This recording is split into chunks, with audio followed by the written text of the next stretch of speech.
Robert Downey Jr. is back. He'll play Dr. Doom in Avengers 5, which is now titled Doomsday instead of Kang Dynasty. And if that's not enough to get you hyped, the Russo brothers are also back as directors of that movie. I'm a little turned on. This isn't an April Fool's joke, and you're not hallucinating. This is real. And today in Mr. Headcannon, we'll explain the 7 reasons why this casting is one of the best decisions Kevin Feige has made since becoming the president of Marvel Studios. There are 7.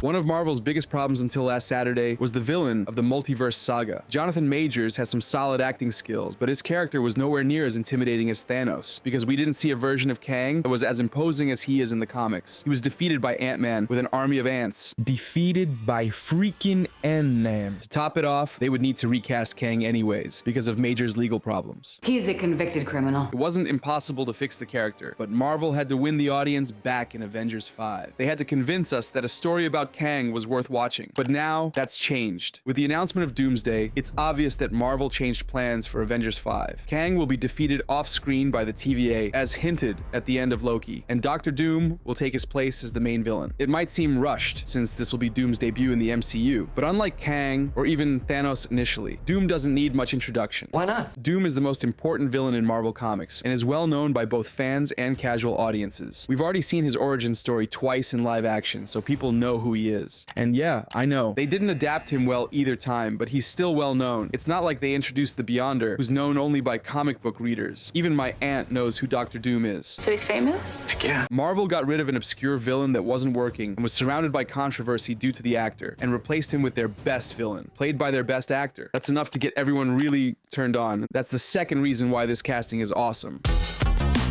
Dr. Doom's announcement alone would have been enough to break the internet, but people went completely crazy when Robert Downey Jr. took off the mask. Marvel was trending on all social media, and everyone interested in superhero movies started talking about it with their friends. My phone blew up with messages from friends who hadn't watched any superhero stuff since Endgame, but now wanted to know everything about Doomsday, because they love Robert Downey Jr. I love you in every universe. This is exactly what Marvel needed. They're keeping the fans happy, excited, engaged, and theorizing about what's going to happen in the next Avengers movie. Until now, we didn't even know where the saga was heading, but now we have a clear destination. In Doomsday, the Avengers will face a variant of Dr. Doom from another universe who looks like Robert Downey Jr., maybe because that version of Tony Stark didn't redeem himself like the one in Universe 616 and decided to become a villain. This was Marvel's best week in years. Deadpool and Wolverine smashed the box office. The fans loved it, and now everyone is talking about what happened at Comic-Con and the future of Marvel. It's one of the few times since Endgame that we've seen something like this, with people eagerly awaiting the studio's next projects. This will even help the weaker upcoming projects like Agatha or Brave New World, because people are more relaxed knowing something huge is coming. I am soaking wet right now. The third reason is compensating for a weak Avengers roster, or a group of Avengers that doesn't even exist. The group disbanded at the end of Endgame, and not only have we not seen them together since then, but we don't even have official confirmation that the Avengers are still active. Maybe Sam Wilson will form a new team, which should include Hulk, Thor, Captain Marvel, Spider-Man, Ant-Man, Shuri, Doctor Strange, Shang-Chi, and a few others. But the problem is that this group isn't as strong as the previous one. Why is that? There's no Iron Man. Steve Rogers is no longer Captain America. Thor and Hulk are a joke. No one likes Captain Marvel. And for now, Ant-Man and Shang-Chi are secondary characters. I'd even say the team from Avengers 1 was much stronger than the current one because it had more interesting and popular characters. This was a huge problem. To repeat the success of Infinity War and Endgame, Marvel needed people to be in love with the characters that would appear in the next movies. The previous saga's finale worked so well because they brought together a bunch of characters that already worked separately, appealing to a huge audience. To Spider-Man fans, Guardians fans, Iron Man fans, and Captain America fans. But that wasn't going to happen now. I miscalculated. But with the announcement of Dr. Doom, they no longer need the Avengers to be that strong. Now, the most interesting part of the movie won't be the Avengers, but the villain. If it were a different villain and a different actor, that wouldn't be enough to make a $2 billion blockbuster. But with Robert Downey Jr.'s return, anything is possible. Does anyone seriously think this movie won't be a hit? That brings us to the fourth reason.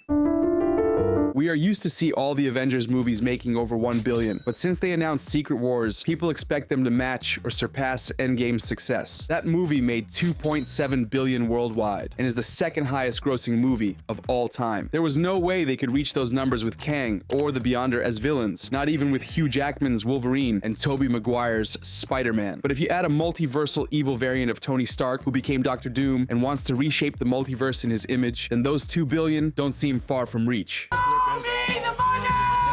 This is super important to change the conversation around the MCU and convince everyone that Marvel is still the most important movie franchise ever. It's not enough for Avengers 5 to be just profitable. At this point, I don't even think it's enough for it to make 1 billion for everyone to applaud Marvel again, because expectations are too high. If Avengers 5 makes 1.5 billion, the usual haters will say it was a flop because it didn't reach Endgame's numbers. And what's more, it's harder than ever to get people to go to the theater because many prefer to stay home and wait for the Disney Plus release or download a torrent file. But by announcing Robert Downey Jr.'s return, Marvel guarantees good box office results. They know that cinema websites worldwide will crash from all people wanting to buy tickets for Doomsday. The theaters will be packed, and they'll recover the budget, even if they spend 500 million on production. The question now isn't if Doomsday and Secret Wars will be successful. The question is if they'll be bigger hits than Infinity War and Endgame. Fifth reason, they can tell Doom's origin story. Many people like to say Thanos was the protagonist of Infinity War, but aside from one flashback and one speech on Titan, we saw nothing of his origin story. That wasn't necessary for the character to work, but now they can change the formula to make Doom the absolute protagonist and see everything from his perspective, without the Avengers showing up every 5 minutes. I don't understand. Instead of opening Doomsday with Doctor Doom killing a few Avengers or destroying universes, they can adapt Books of Doom, the comics where we see his origin story. Doom's confrontation with the Avengers would come much later in the movie, once the villain is well established. With a different actor, like Cillian Murphy, they'd be asking a lot from people, because even though Cillian is a great actor, fans would want to see Doom fighting the Avengers. But with Robert Downey Jr., they can make a whole movie with him as the protagonist from start to finish, and people would be thrilled. I want to see it. and they can do more than that. If they dare, Marvel can do what Sony has tried to do for years without success. They can tell a story about a villain, a true villain. In Infinity War, some thought Thanos was right, but most of us wanted to see the Avengers win because they were the good guys, and we had an emotional connection with them, not with Thanos. But wouldn't it be great to see Doctor Doom reshaping the multiverse at the end of Doomsday? I'm sure a lot of people would side with Robert Downey Jr. instead of the new Avengers, no matter how evil he is. Sixth reason. You might be thinking this is all well and good, but it's short-term gain for long-term pain because it seems Marvel can only excite fans with nostalgia, not completely new projects. That could be a problem in the future. After Secret Wars, they'd run out of cards to play. If they do what we all expect, they'll do a soft reboot, just like in the comics. And in that new universe, Robert Downey Jr. and Chris Evans won't show up anymore. But this is a win. Ever since Doctor Doom was rumored to be Kang's replacement, I thought the idea had a fundamental flaw. Doom would be defeated at the end of Secret Wars, and we'd miss the chance to see Victor in the new MCU. Or what's worse, They'd have to nerf him to keep him around. We don't want that to happen. but if Doctor Doom comes from another universe, he can be defeated in Secret Wars. In the new universe, we'd see a new Victor with a new story and new abilities. A version of Doctor Doom who wouldn't be connected to Iron Man or Robert Downey Jr. Sure, some fans would compare them and say no one could top good old Robert, but we'd get two different versions of Doom without nerfing one at the end of Secret Wars. They also wouldn't waste Victor in this saga because the real Doctor Doom would appear in the next saga, or whenever Marvel thinks it's right. Maybe they'll use a mutant villain after Secret Wars, and Doctor Doom will be introduced many years later. Seventh reason.